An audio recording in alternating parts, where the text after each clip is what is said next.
Ja som Arapo Aleksandra Василі.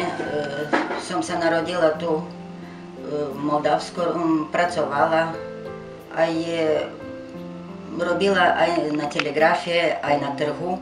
A potom mala veľké dlhy, aj odcestovala na Slovensku zarobiť peniaze. Tam na Slovensku ja som pracovala ako upratovačka 13 rokov. Aj dlhy som splatila.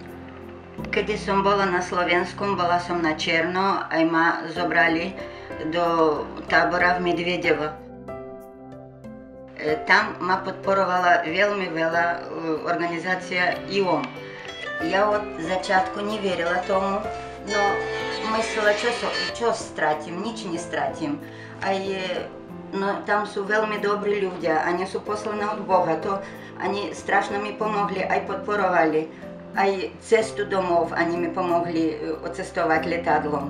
Aj tu v Kišiňovi, v Moldavsku, vstretili ma tež organizácia IOM. Aj v forme volali, sa pýtali, ako sa mám, ako sa cítim. Keď došla, nemala nič, všetko bolo rozbúrané, všetko bolo, to bolo v katastrofálnom stave.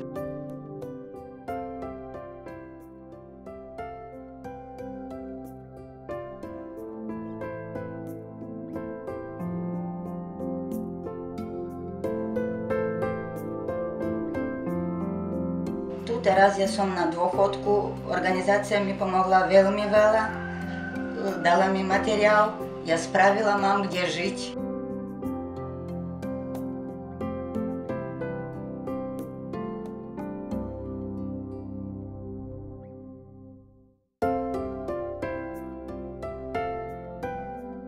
Ja poradím ľuďom, ktorí sú emigranti, musia veriť tejto organizácii. Oni sú veľmi dobrí ľudia, podporujú, pomáhajú. Aj veľké vďaka.